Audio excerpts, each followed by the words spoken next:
That is a clip from You People, featuring Jonah Hill and Eddie Murphy, the #1 movie right now on Netflix. But some members of the Jewish community don't think it's funny. In fact, they think it's horribly damaging or even irredeemable to their community. Why? Scenes like this. We can rent a boat and go out, hang out. Oh, All of us. That would be really fun. I think I can make that happen. Well, we'll think about it because black folks don't really have a good relationship with boats. That's very true, or water. Kind of like Jews with trains, right? Oh, bingo.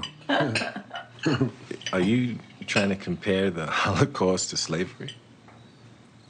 Oh, no. I'm not doing, I wouldn't do that. What do you see in that?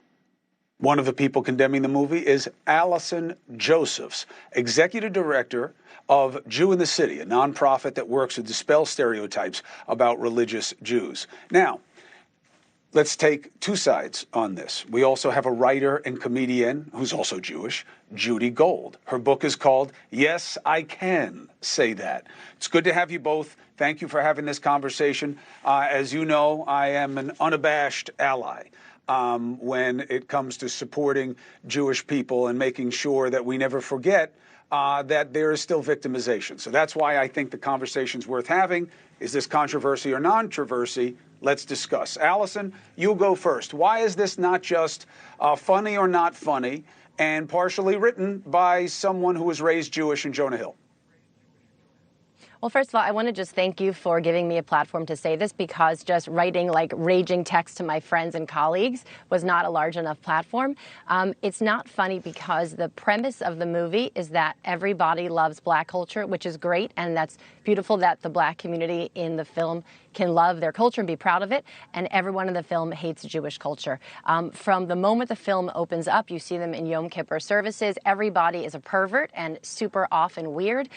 You see, rich Jews, you see Jews guilting people, and that's kind of just like the cheap shots. Where it gets dangerous is when Farrakhan-esque tropes and conspiracy theories get added in, like Jews profited off of, the slave trade in some sort of, outnumbered way, where there's this accusation that Jews are professionals all the way back.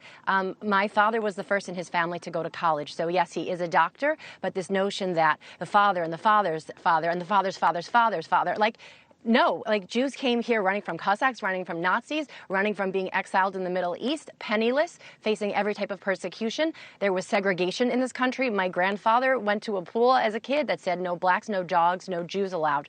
And so this is completely erasing Jewish history. They're turning us into white people. There are white passing Jews, but we are an indigenous people to the Levant. And so the Jewish perspective has been erased. And yes, it's been done by a Jew. And so that gives it some cover. And it's really problematic.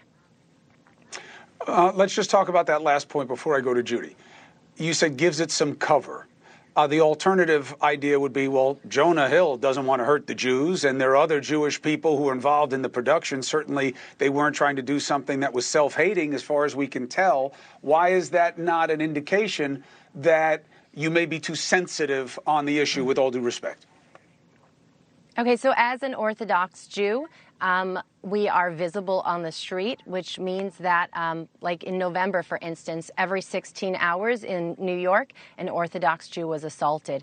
So for us, it's not kind of like, fun and jokes and laughing and matzo balls. For us, actually, in the last 5 years have been the most violent attacks on Jews across the board, from Tree of Life to Poway to Jersey City to Muncie. Nobody is marching in the streets for us. The Nazis used propaganda to shift people's perspective about the Jewish community.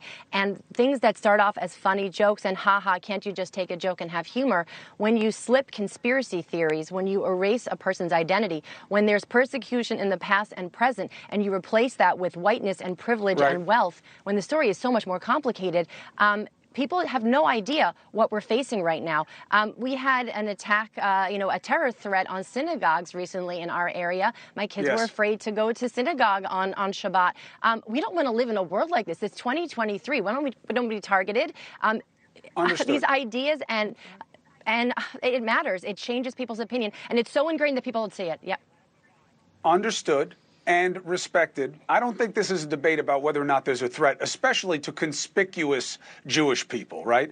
Meaning where you can be targeted because they know, well, obviously this is a Jewish person, and whether it's because they're in traditional Orthodox dress or, of course, Hasidim would be even more conspicuous. So I take that point. That's not debatable.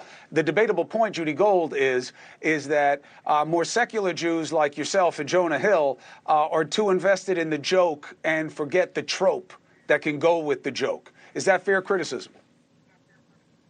I think sometimes it's fair criticism. I agree with Allison. You know, the climate right now is just awful. But this is a rom-com, a poorly written rom-com. These are fake characters.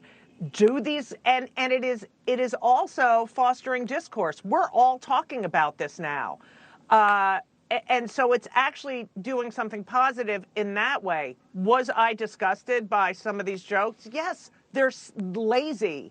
They were simple. Are there people like this? I'm sure there are. And you have to realize Jonah Hill wrote this. He grew up in a very wealthy part of Los Angeles. And perhaps these are exaggerated characters that he has come in contact with, and he went for the joke. Was it funny? No. You know, you can joke about anything as long as the joke is really well written. And I think this is a lazy written, I mean, I didn't even get the chemistry between the two of them. I didn't even like Jonah Hill's character. I thought, who is this guy? And yeah, but you don't think it's a threat, Judy. But you don't think it's a threat. I don't think it's a threat. I think there's other things that are threats, like things that legislators say. I think Kanye is a threat. I think, I think, you know, and I'm also, you know, I understand. I get it that Orthodox Jews who present themselves as Orthodox are definitely more seen. But I can also say that I get on stage every night and I talk about being Jewish, and I talk about it all over the country, and I get hate mail, and I get, not from Jews, I get hate mail from people who are anti-Semitic, and I'm also gay. And I'm also out, and I know what that feels like to be othered, and I know what it feels like to watch something and cringe. But, you know, we have the First Amendment in this country, and you can say whatever you want. And if you don't like it, you can talk about why you don't like it. But this is a ridiculous movie. It is a movie. Well, look, the good news is that is exactly what we just did, was talk about it. And Allison, you will always be welcome on this show to make the case about your concerns. One, because it's my job, and two, because I'm not impartial or indifferent on the subject. I'm protective of Jewish people and their faith, and I love the culture and I love the people. And being called mishpucha is one of my proudest adjectives for myself. They're Jews in my family, and it matters to me, and I will defend it forever. And Judy Gold, one thing you left out about yourself: you're funny as hell. I was watching videos of you today to prepare for the segment. Thank you. And that's the point. Thank you. It is easier to joke about anything when you're funny as hell. And maybe this movie falls victim to that, although 55 million views. Allison, keep fighting the good fight. You're always welcome here, Ms. Josephs. And Judy Gold, you're funny as hell. New off-Broadway show, I Can Say That, opens in New York City on March 4th at primary stages. To both of you, thank you for having the conversation.